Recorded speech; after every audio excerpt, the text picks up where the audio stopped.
नमस्कार दोस्तों, मैं हूं साहिल और आप देख रहे हैं ट्रूली अनबायस्ड की एक ब्रांड न्यू वीडियो। काफी अच्छा लगता है देशवासियों को किसी भी मुद्दे के लिए जागरूक देखकर, जैसे कि सुशांत सिंह राजपूत को इंसाफ दिलवाने के लिए पूरे देश ने एकजुट होकर अपनी आवाज उठाई।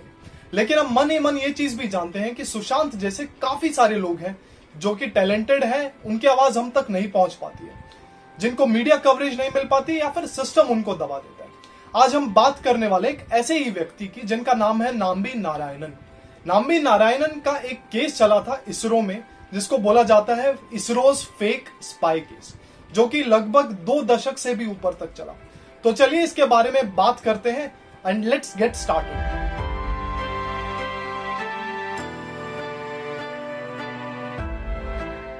सवाल ये उठता है कि नाम्बी नारायणन कौन है। नारायणन इसरो के एक रेप्यूटेड साइंटिस्ट है, एक उम्दा साइंटिस्ट है जिन्होंने अपनी मिडिल क्लास फैमिली से स्ट्रगल्स करके इसरो ज्वाइन किया था 1967 में। इसरो ने इनको मास्टर्स करने के लिए प्रिंसटन यूनिवर्सिटी भी भेजा था, जो कि इन्होंने 10 महीने के रिकॉर्ड टाइम में खत्म किया था। इनको ऑफर आया नासा से ज्वाइन करने के लिए, बट इन्होंने उस ऑफर को ठुकराकर इसरो ज्वाइन करने का डिसीजन लिया। अपने इसरो के करियर में इन्होंने बड़े बड़े साइंटिस्ट जैसे कि एपीजे अब्दुल कलाम, विक्रम साराभाई जो कि इसरो के फाउंडर एंड चेयरमैन थे, इन लोगों के साथ काम किया। एंड ये लोग भी नारायणन को रिस्पेक्ट करते थे, इनको सराहते थे। तो आप सब लोग अंदाजा लगा सकते हैं कि ये किस लेवल के एक साइंटिस्ट हैं। अब इसी दौरान इसरो काम कर रहा था क्रायोजेनिक टेक्नोलॉजी पे। रॉकेट्स में यूज किए जाने वाले फ्यूल्स की study eight extremely low temperatures is cryogenic technology.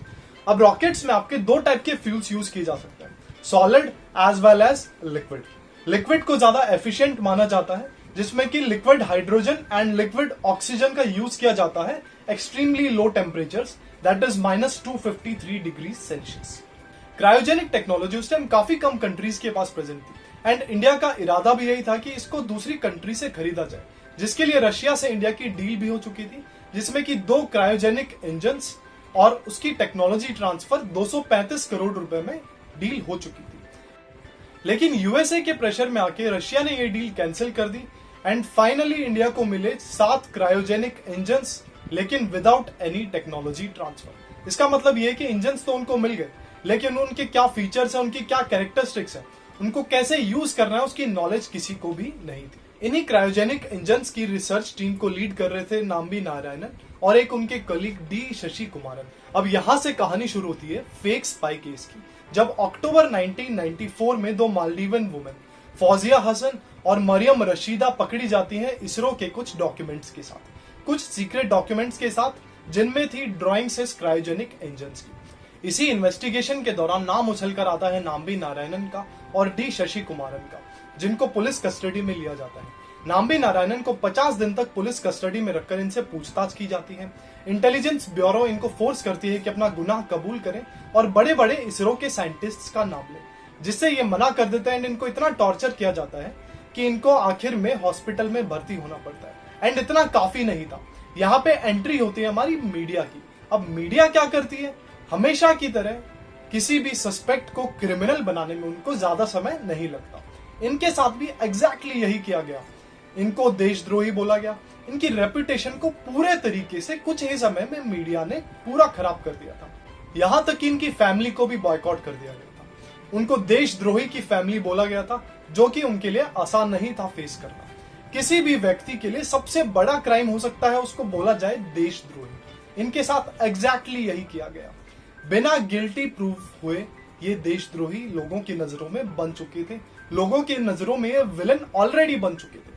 ये केस सीबीआई को हैंडओवर किया जाता है एंड 2 साल तक इन्वेस्टिगेशन के बाद सीबीआई इनको एंड इनके कलीग को क्लीन चिट देती है। सीबीआई इनके अगेंस्ट कोई भी सबूत नहीं जुटा पाती।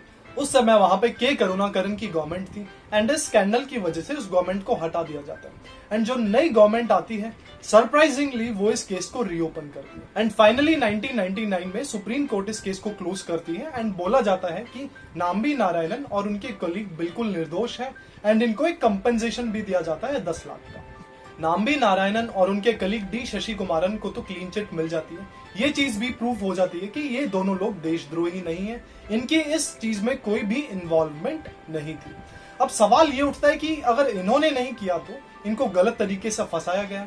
नाम्बी नारायणन ने 2017 में अपनी एक ऑटोबायोग्राफी निकाली है जिसमें उन्होंने बताया है कि ये CIA की चाल है, जिसमें इन्वॉल्वमेंट थी लोकल गवर्नमेंट की, police officers, IB intelligence bureau and काफी सारे बड़े बड़े लोगों की। ये केस पिछले 24 सालों से चला रहा है एंड जिन भी लोगों ने इनको फंसाया है वो अभी तक खुले घूम रहे हैं। अभी तक इनको इंसाफ नहीं मिल पाया है। इन दोनों साइंटिस्ट्स ने 2001 में इसरो में अपना रोल कंटिन्यू किया। अगर मैं नाम्बी नारायणन की कुछ अचीवमेंट्स की बात करूं तो इन्होंने निर्माण किया विकास इंजन का, जो कि 50 से ज्यादा रॉकेट्स को सक्सेसफुली उड़ान भरवा चुका है। क्रायोजेनिक टेक्नोलॉजी पे भी इन्होंने काफी काम किया, जिसकी वजह से हमारे काफी सारे स्पेस मिशन सक्सेसफुल रहे। जो टेक्नोलॉजी हमारे पास बहुत पहले आ जानी चाहिए थी, उसको आने में काफी समय लग गया। इसी दौरान इनको काफी सारे कंपेंसेशन भी दिए गए। सेंट्रल गवर्नमेंट के द्वारा 50 लाख का कंपेंसेशन इनको 2014 में दिया गया था एंड कुछ समय पहले ही ऐलान किया गया सुप्रीम कोर्ट के द्वारा कि इनको 1.3 करोड़ का कंपेंसेशन और दिया जाएगा। जनवरी 2019 में इनको पद्म भूषण से सम्मानित किया गया। अब सवाल ये उठता है कि इन सब चीजों से क्या जो इनका पर्सनल लॉस हुआ है वो सारी चीजें कंपेंसेट हो पाएंगी? एक ऐसा टैलेंटेड साइंटिस्ट जिसने नासा को ठुकराया था इसरो को ज्वाइन करने के लिए, ऐसा साइंटिस्ट जिन्होंने APJ अब्दुल कलाम जी के साथ काम किया है, वो भी इनकी तारीफ करते थे। ये शायद आज इसरो के चीफ हो सकते थे, लेकिन जो ये लॉस हुआ है क्या ये सारा कंपेंसेट हो पाएगा? ये ना ही सिर्फ इनका पर्सनल लॉस है, इंडिया का भी इससे काफी लॉस हुआ है। इंडिया की स्पेस टेक्नोलॉजी ऑलमोस्ट 10 साल पीछे हो गई है इस सारे स्कैंडल की वजह से। क्या इनको एक्चुअल में इंसाफ मिल पाया है? ये सबसे बड़ा सवाल है। अब इसमें गलती किसकी है?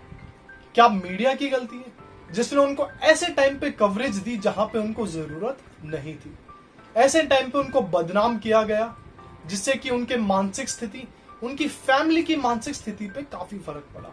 एंड ऐसे टाइम पे जब इनको पद्म भूषण दिया गया है, कंपेंसेशन दिया गया है, इनको सफिशिएंट मीडिया कवरेज नहीं मिल रही।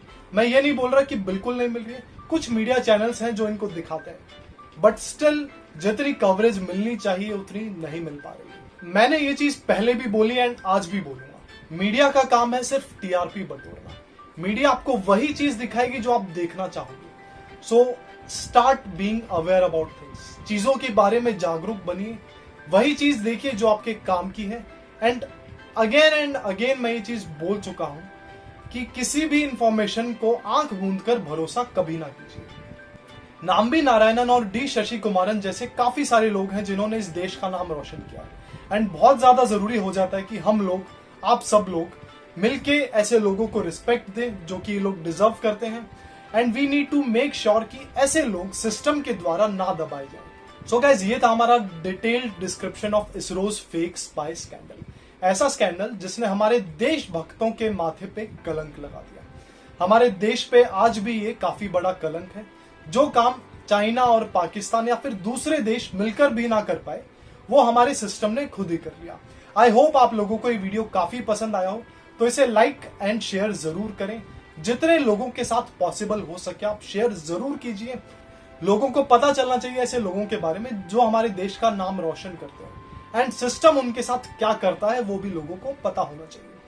ऐसे ही और भी वीडियोस के लिए आप हमारा चैनल सब्सक्राइब जरूर करें एंड कमेंट बॉक्स में हमें लिख के जरूर बताएं कि आप फ्यूचर में किस टाइप के वीडियोस देखना पसंद करेंगे। So till we meet next time, जय हिंद, जय भारत।